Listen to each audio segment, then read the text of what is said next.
Muito bem, parece que a gente tá em uma sequência de séries envolvendo animatronics, mas eu juro que não é de propósito. Na realidade, eu só decidi falar de Chip Chipas da Spring Talk Pictures pelo visível diferencial que essa série apresenta. Sério mesmo, isso não é muito visível nos primeiros episódios, porém quanto mais a narrativa avança, fica claro o nível de cuidado e dedicação colocada na produção dessas 7 fitas. E sim, infelizmente ela é uma série bem curtinha, com apenas 7 vídeos. No entanto, não se preocupem, esse é o tipo de produção que valoriza a qualidade no lugar da quantidade. Isso eu posso afirmar com toda certeza. Eu também vou aproveitar esse momento para fazer 2 coisas. A primeira delas é agradecer a Madame pela recomendação. Ela é uma das artistas lá do servidor do canal e se não fosse a recomendação dela, eu nunca teria conhecido essa maravilha. A segunda coisa é lembrar que a gente tem um servidor no Discord que é absurdamente maluco. Lá tu pode mandar as tuas teorias, discutir sobre ARGs, Analog Horrors e é claro, me ver banir o Haiken uma vez por dia. Eu vou deixar o link aqui na descrição se eu conseguir me lembrar e tu pode entrar a hora que tu quiser que a gente vai te receber de braços abertos. E antes da gente começar, eu só queria deixar o recadinho de sempre, de que o trabalho do Pombo Atômico não substitui de forma alguma a experiência de assistir a série no canal oficial. E é sempre bom apoiar os criadores que dedicam seu tempo em projetos interessantes como esse,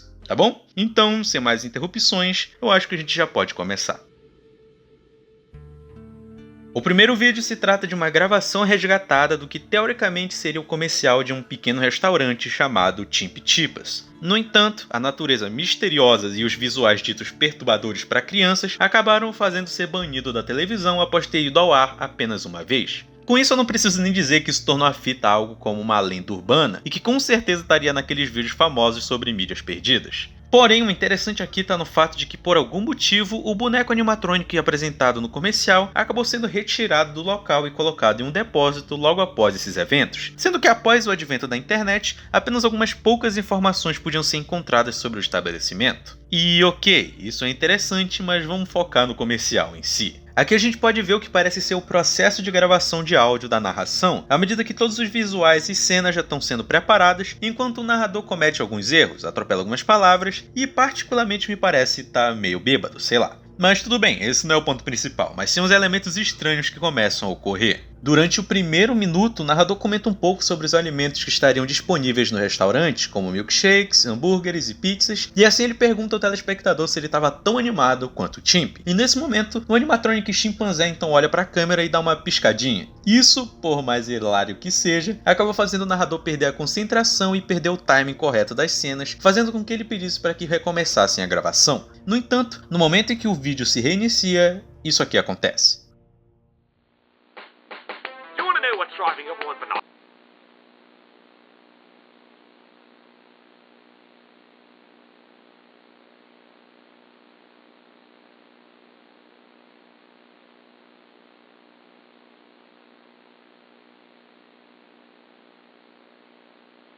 And Chimpy Chip is an iconic Chimpy cheeseburger.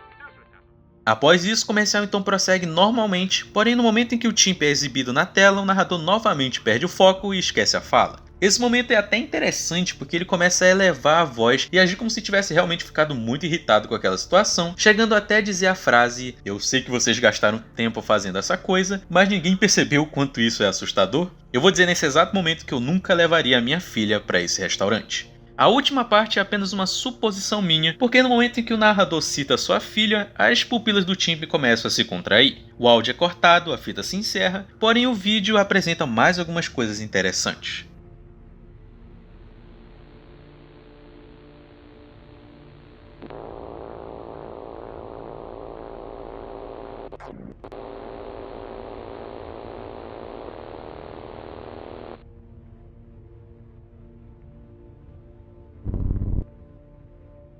Nós vemos o rosto do Chimp em um ambiente escuro, à medida que algumas imagens muito parecidas são sobrepostas bem rapidamente durante a estática. Como é que o Chimp se encontra dentro de um local próximo a um quadro do restaurante e aqui ele exibe um bocão aberto absurdo. É legal perceber que após o fim da fita, o vídeo se fecha e a gente pode ver a tela do computador de alguém. Porém, os olhos do Chimp continuam estáticos ali, olhos que rapidamente avançam em direção ao espectador e algumas mensagens também são exibidas. Fome, morrer, fome. Eu vi você pausar isso. Eu estou chegando.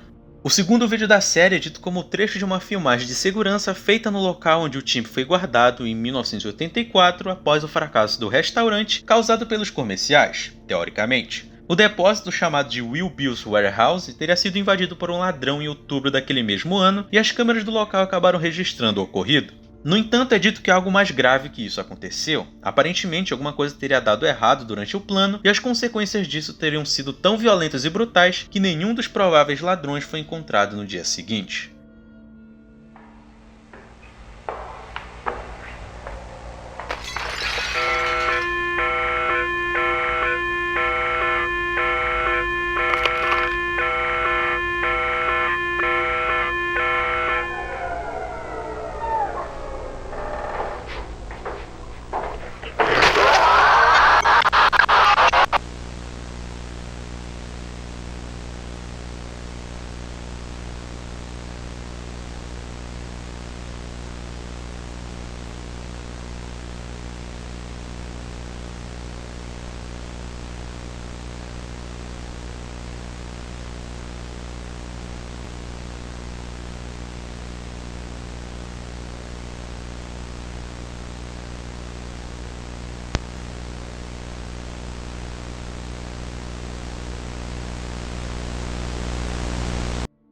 De acordo com a descrição, a primeira parte desse vídeo apresenta gravações de uma estranha ligação feita para a polícia por alguém que estava no restaurante Timpa Tipas no dia 7 de janeiro de 1984, no período em que o local ainda estava em pleno funcionamento. Seguindo com o que é descrito, o evento registrado nesse dia foi o real responsável para que a empresa por trás da marca do chimpanzé fosse afetada para sempre.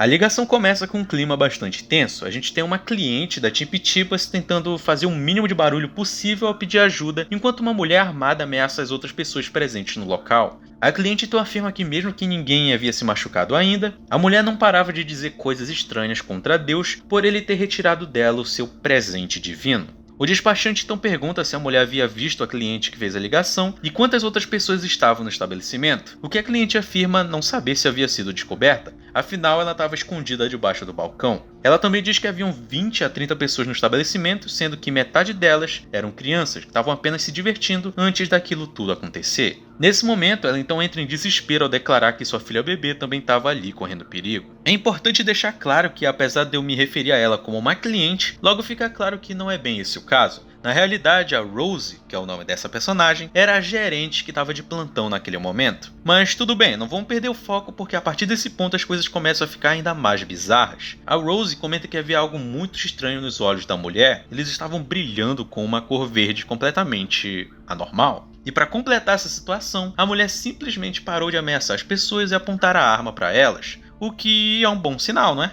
Talvez a mulher tenha desistido de fazer seja lá o que havia planejado, mas não. Na realidade, ela pegou a arma que estava usando, colocou o cano dela na própria boca e puxou o gatilho.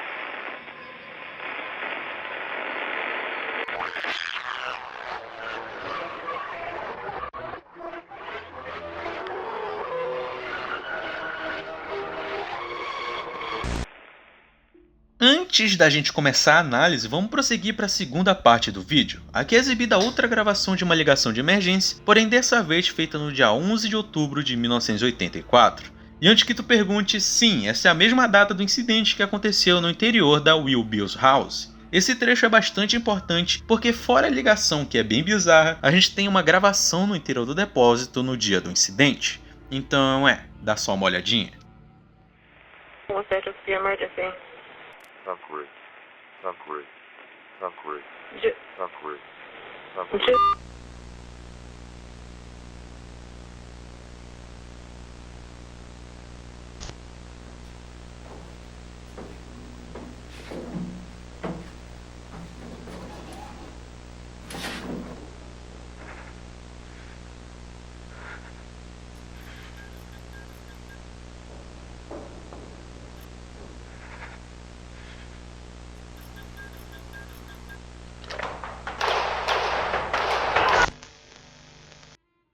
Engraçado que apesar de ser o terceiro episódio da série, aqui nós somos apresentados a um momento de extrema importância para Lori ao redor do macaco maluco, e com isso eu me refiro aos eventos ocorridos no dia 7 de janeiro de 84. Esse foi o dia em que uma mulher desconhecida entrou armada no restaurante e começou a ameaçar os clientes no local. Mas calma, antes da gente chegar no ponto dos olhos brilhantes e do próprio suicídio em si, é importante ficar atento às dicas óbvias apresentadas no vídeo com relação à motivação dessa mulher em acabar fazendo o que fez. Primeiramente a gente volta ao relato da gerente que comenta as coisas estranhas que a mulher estava dizendo, balbuciando alguma coisa relacionada à perca do seu presente de Deus. Outro trecho interessante a ser notado é o momento apresentado após o tiro ser disparado, onde a gente pode ver a porta se abrindo, nos representando assim um ultrassom. E para quem não sabe, o ultrassom é um exame de imagem que possui várias funções, sendo a mais conhecida observar as condições de formação de um bebê, ok? Muito bem. Por último, e o mais fácil de se observar, são as manchetes presentes nas fotografias de jornais noticiando o incidente. A primeira delas nos revela que o restaurante havia sido recém-inaugurado. De todo modo, as outras fotografias nos informam algo interessante. Aparentemente, em algumas investigações, foi descoberto que a mulher responsável pelo incidente estava grávida. E isso basicamente entrega o ponto onde eu queria chegar, porque é óbvio que esse fator possui um papel importante no desenrolar do ocorrido. Porém, por que uma mulher grávida cometeria suicídio? E por que ela repetia que havia perdido seu presente de Deus? Não seria o bebê esse tal presente? A resposta para essas perguntas pode ser observada naquela cena bizarra onde a tela está completamente vermelha. Ali a gente pode ler a mensagem de alguém pedindo perdão, pedindo desculpas pelo que aconteceu porque, de acordo com ela não tinha controle de si mesma. Havia alguma coisa tentando tomar o seu lugar, alguma coisa que traz morte por onde passa, e que só pode viver onde existe a forte presença de energia negativa. Mas o que seria isso? Esse episódio, eu não vou mentir, é o meu favorito. Ele começa exatamente do ponto onde o anterior terminou, sendo uma recriação do que possivelmente aconteceu no momento em que uma testemunha chamou a polícia. Porém, é muito legal ver que a Spring Talk realmente tem um nível de dedicação com a série que é simplesmente absurda, e a gente tem essa cena maravilhosa do Chimp em um lixão após ter sido descartado. Tudo bem que isso pode ser uma representação do que aconteceu após as investigações, mas até o momento isso é um pouco incerto. O vídeo então passa a se ajustar para ficar na resolução padrão do formato analógico, e então uma reportagem feita há pouco tempo após a chegada da polícia começa a nos transmitir algumas informações sobre o ocorrido. Parte dela só repete fatos que a gente já tinha conhecimento, como a ligação feita para a polícia e a chegada do primeiro oficial na cena do crime. É dito que durante as investigações oficiais, o corpo de um homem de 31 anos chamado Sylvester Rigby foi encontrado dentro do depósito. E esse ponto é absurdamente interessante porque esse rapaz aí não era ninguém menos que o marido de uma moça chamada Miranda Rigby, a mulher que se suicidou dentro da Chimp Chipas. Mas calma que a gente ainda não acabou. Aparentemente foi de conhecimento geral que o animatronic do Chimp estava presente dentro do depósito e estranhamente tentou atacar o oficial que chegou no local. Para concluir, é dito que as gravações do ocorrido dentro do depósito não poderiam ser utilizadas porque o vídeo acabou se corrompendo misteriosamente. No momento que o repórter cita esse fato, a gravação é interrompida e a gente pode ver a seguinte cena.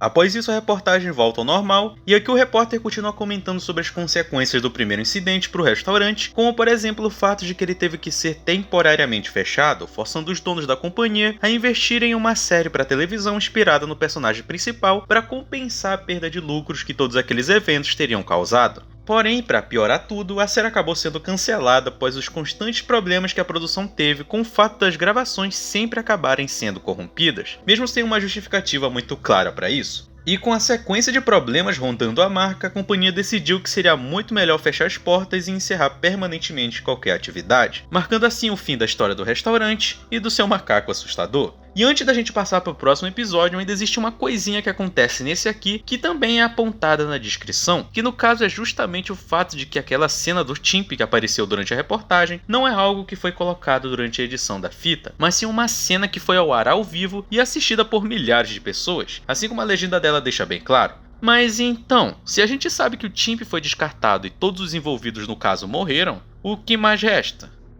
Esse certamente é o episódio mais estranho de todos, não pelo conteúdo ser bizarro, mas pelo formato em que ele foi produzido ser tão diferente e fora da caixa para esse tipo de série. E calma que tu logo vai entender o que eu quero dizer. De acordo com o que está escrito na descrição, esse episódio possui foco na gravação da dita sitcom que foi citada anteriormente, que seria uma série chamada Monkey Business, ambientada completamente dentro das instalações do restaurante. E como a gente sabe muito bem o que estava acontecendo na companhia durante esse período, a gente pode esperar uma certa dose de corrupção na gravação, até porque esse foi o principal motivo para que ela fosse cancelada. De qualquer forma, vamos logo dar uma olhadinha no episódio piloto da série.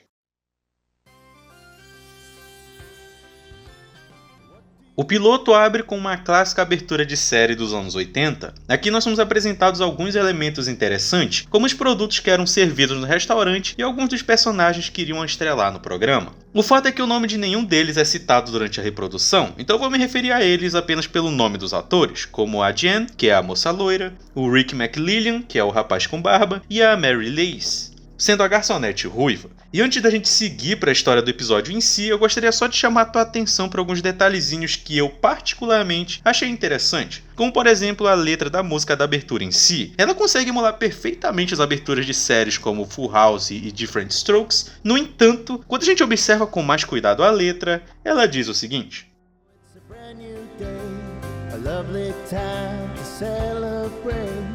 Singing, dancing, what a time to be alive. Everyone's having fun under the lights. It's always a special time when Chimpy Chipper comes around. And when your friends arrive, they will see you come to life. Oh, some fun, let's get out on the run. Chimpy Chipper's ready.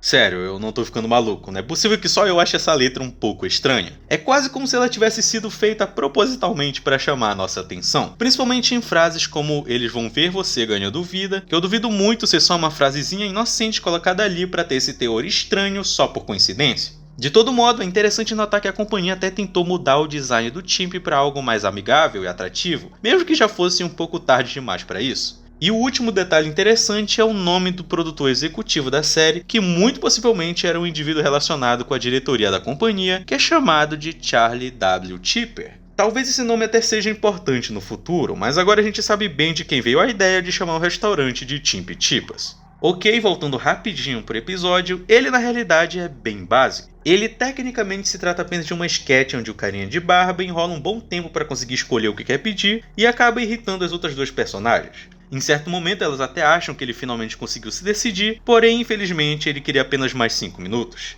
Essa cena até seria super engraçadinha se isso aí não acontecesse. Oh my gosh, shoot me now! What in the chimpy frickin' cheeseburgers was that?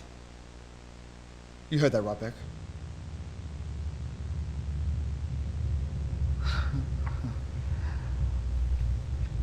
I love the new look, babe. It really makes your eyes pop.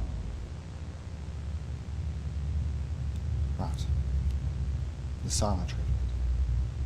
2 complete, thank you.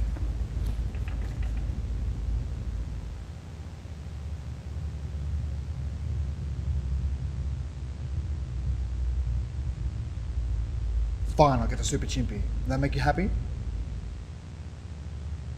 Alright, that's enough. Say something. Say something. Anything.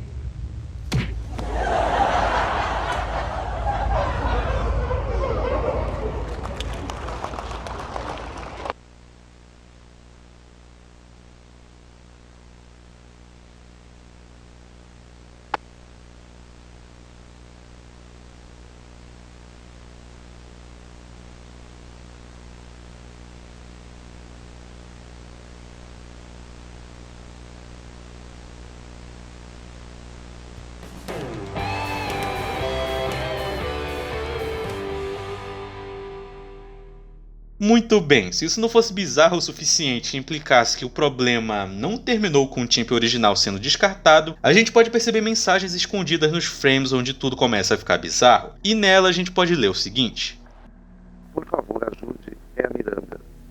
Não deixe que eles peguem o seu É óbvio que essa mensagem faz referência aos dois personagens mais interessantes da série até o momento. A Miranda Rigby, que foi a mulher que se matou dentro do restaurante no dia 7 de janeiro de 84, e o Sylvester Rigby, que invadiu o depósito da companhia no dia 11 de outubro daquele mesmo ano. Mantenho essas duas datas na memória porque elas não só representam o ponto mais antigo dessa linha do tempo, como também marcam eventos diretamente relacionados que aconteceram por motivos desconhecidos até o momento. De acordo com as mensagens que surgem durante a fita relacionada à gravação das ligações, a gente pode ver que a Miranda não fez aquilo por algum motivo comum. Na realidade, ela diz que sua morte foi a ação de algo que estava vivendo dentro do seu corpo. Alguma coisa que adora viver em locais com energia negativa e que planejava assumir o espaço da criança que estava se desenvolvendo no ventre dela. A gente ainda não sabe muito bem a que a Miranda se refere, porém é dito no relato da gerente que os olhos dela brilhavam uma cor verde antes do incidente. Sem contar que, seja o que tenha possuído a Miranda e feito ela fazer o que fez, não tá sozinho, existem mais dele. À medida que na mesma fita da ligação, a mensagem da Miranda deixa bem claro que, quanto mais mortes isso provocar, outros como ele vão chegar. Esse é um detalhe importante porque faz paralelo com o final do episódio que nós acabamos de ver, à medida que a série foi produzida e cancelada em março de 84, 2 meses depois da morte da Miranda. E aqui fica bem claro que as coisas estavam indo realmente de mal a pior. Afinal, fica claro que o espírito que possuiu a Miranda já não estava mais sozinho. Mas ok, antes da gente prosseguir para os últimos 2 episódios, vamos só dar uma organizadinha nos eventos importantes para quem ainda não conseguiu acompanhar. Eu sei que são poucos, mas não custa nada. Primeiro nós temos a abertura do restaurante em outubro de 1983. A Timpitipas era apenas um local aconchegante e adorável, o que de ruim podia acontecer. Em seguida nós temos um incidente com a Miranda que aconteceu no dia 7 de janeiro de 84. Ela cometeu suicídio quando estava possuída por um ser desconhecido que entrou em contato com ela em algum momento do passado que ainda não foi especificado e nem sequer citado. Esse evento obrigou a companhia a fechar o restaurante durante o período das investigações e o animatronic chip foi recolhido para o depósito da empresa chamado de Wilby Warehouse. Depois a gente tem um período de reabertura do restaurante em março daquele mesmo ano. Nesse momento a companhia tentou se recuperar das perdas de lucro e problemas de financiamento ao produzir a série de comédia Monkey Business, que acabou nem chegando aí ao ar devido a problemas da gravação. Fica implícito que nesse período outras entidades haviam utilizado a morte da Miranda para chegar ao nosso mundo possuindo pessoas aleatórias. Mas isso aí é só uma teoria. Depois disso a gente vai para o dia 11 de outubro de 84. Durante a madrugada, o Sylvester Rigby tentou invadir o depósito da companhia. O motivo disso é claramente desconhecido. Porém, talvez ele não esperasse que lá dentro ele fosse encontrar um animatronic macaco completamente sedento por sangue. E por incrível que pareça, esse não é o elemento mais estranho, até porque nos próprios comerciais o Timp já apresentava comportamento anormal e os famosos olhos verdes, o que representa que ele havia sido possuído após o incidente. Na realidade, o que realmente chama a atenção é o fato dele ter conseguido fazer uma ligação diretamente para a polícia. Considerando que os espíritos dentro dele não querem nada além de comer as coisas do mundo material, é realmente curioso que ele tenha feito isso. Porém, o fato que realmente importa é que um policial acabou sendo enviado para investigar o depósito. O oficial, chamado Sean Yates, também foi recebido com hostilidade pelo animatronic. Porém, mesmo assim, acabou conseguindo resolver a situação após acertá-lo em um dos olhos. E calma, que esse detalhezinho é muito importante, então não esquece. E eu tô falando dos olhos especificamente. De todo modo, vamos pro dia 12 de outubro, o dia seguinte. Aqui os eventos e incidentes que cercaram a Timpitipas começaram a ser noticiados na televisão, e informações sobre a gravidez de Miranda e sua relação com Sylvester finalmente vêm à tona. Nesse mesmo dia, o animatronic foi descartado no lixão local, porém algo bem bizarro aconteceu. E com isso eu me refiro à interrupção da transmissão que aconteceu repentinamente e foi completamente ignorada. Como isso vai ser importante para o desenrolar da narrativa ainda não ficou muito claro, mas a gente logo chega lá, porque ainda faltam certas coisinhas nessa linha do tempo. Cara, eu não sei nem como descrever esse episódio. No dia 31 de dezembro de 84, a Timpitipa foi atingida por um incêndio misterioso, e essa fita se trata de uma gravação de áudio encontrada no interior do restaurante após a chegada dos bombeiros. Eu vou deixar para explicar isso melhor em outro momento, então dá só uma olhadinha.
É isso aí, meu camarada. A gente acabou de escutar os momentos finais da pobre Rose. Lembra dela? A gerente do restaurante que estava com sua filha bebê durante o dia do incidente e que também foi a responsável por fazer a ligação de emergência para a polícia? Então, infelizmente, de acordo com o que ela diz nesse áudio, o que estava controlando a Miranda acabou possuindo ela também, fazendo com que a pobre Rose tivesse que realizar um exorcismo desesperado para que pudesse manter a sua filha segura, o que acabou não dando certo. Ela acabou incinerando a si mesma e permitindo que o espírito escapasse. Ou quem sabe, eu esteja enganado. Logo após esse trecho terrível, uma cena nos mostra o Chimp no lixão em que ele estava. Talvez ele tenha sentido o que estava acontecendo, ou quem sabe conseguiu escutar os gritos da Rose de forma sobrenatural. Não sei. De todo modo, o macaco levanta sozinho, vai até o local do incêndio e começa a absorver para si os espíritos presentes no local. Um detalhe que é bastante curioso.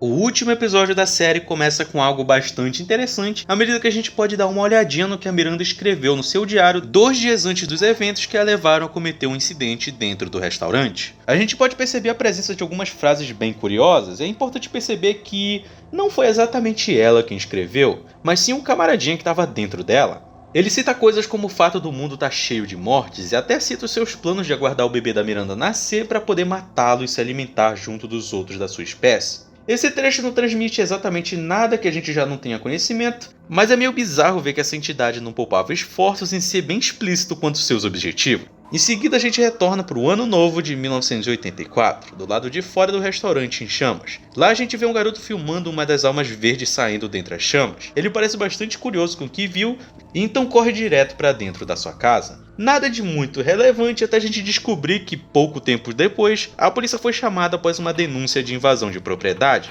muito possivelmente feita pelo garoto. Nesse momento, a gente pode apenas ouvir os passos do Chimp pelos corredores da casa, à medida que um policial chega para averiguar a situação. Anybody home?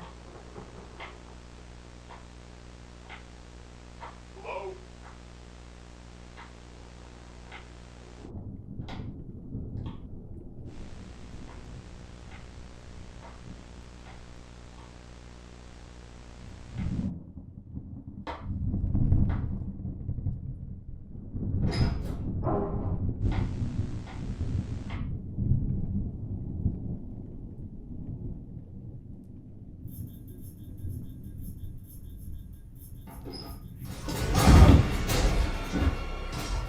Opa, então o policial morreu? Claro que não. Por coincidência ou por obra do destino, o policial que foi enviado foi o próprio Shawn Yates. Ou seja, por sorte quem estava ali era um maluquinho com experiência em lutar contra robôs macacos possuídos. Infelizmente, o Shawn acaba sendo derrubado, fazendo assim com que o Chip volte sua atenção à procura do garoto a quem estava perseguindo. Ele só não sabia que também estava sendo perseguido por outra pessoa, ou melhor, outra alma. O animatronic não pensa 2 vezes antes de absorvê-la também, e a partir daquele ponto a gente tem um diálogo bastante interessante, porque aquela alma não era ninguém menos do que a própria Rose. Dentro do animatronic, ela então afirma que aqueles espíritos não eram tão terríveis quanto parecia. Apesar de serem uma ameaça para a humanidade e serem responsáveis por incontáveis mortes até então, eles apenas afetavam quem tivesse contato visual com eles. Lembra dos olhos verdes? Então, foi justamente por olhar nos olhos verdes da Miranda que a Rose também acabou sendo possuída, sendo também por isso que o animatronic consegue absorver as almas com seu olho. Afinal, o fato dele estar possuído faz com que o seu corpo mecânico fosse considerado como vivo, ou ao menos eu acredito que seja assim que as regras da possessão funcionem. Porém, aqui está a genialidade da série.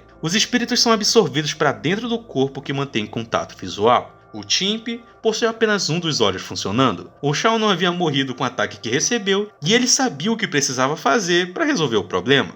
Afinal de contas, na última vez que eles se encontraram, aquilo havia funcionado perfeitamente. Não fica claro se a Rose havia planejado aquilo, porém ela revela triunfantemente que era capaz de tirar daqueles espíritos a única coisa que o permitiam continuar com seu banquete interminável, não tirando suas bocas, mas permitindo que o oficial Shawn retirasse do animatronic seu único olho, fazendo assim com que a Rose e os outros espíritos ficassem presos no interior do macaco para sempre.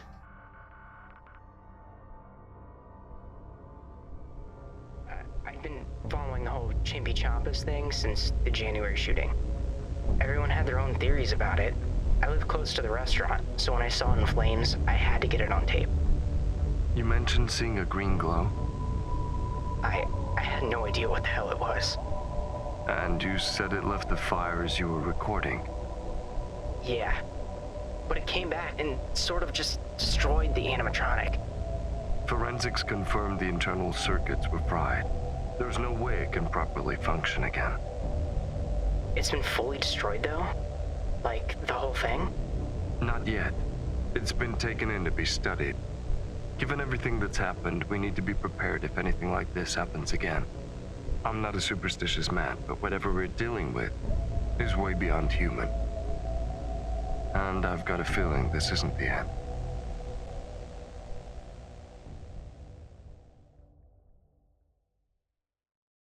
Então, maluquinhos, eu não vou mentir, não. Eu adoro Chimpy Chipas, sério. É uma série incrível porque é aquilo. Pega o feijão com arroz clássico de animatronic possuído, só que o interessante dessa série específica é todo o cuidado e dedicação colocado nela, sério, tipo, o nego pode dizer, porque é uma série que é uma propaganda pro jogo, e sim, pra quem não sabe, lançou recentemente o jogo inspirado na série, quer dizer, inspirado não, oficial da série, né, no caso, só que eu não tenho certeza se a série só foi uma grande propaganda pro jogo, mas se foi, parabéns, porque ela é muito bem feita e ela é muito interessante. Eu ainda não joguei o jogo, eu não sei se eu vou conseguir jogar o jogo, porque meu computador, né, pode não aguentar e o jogo, né, mas sei lá, quem sabe. A parada é que a série é muito boa sim, e eu queria muito que eles lançassem, sei lá, uma segunda temporada ou algo parecido, porque ficou claro no final, no último episódio, que vai vir mais coisa, e eu espero que eles não parem só porque o jogo lançou e tereréu, mas enfim. De qualquer forma, eu queria agradecer profundamente aos nossos membros de platina, que são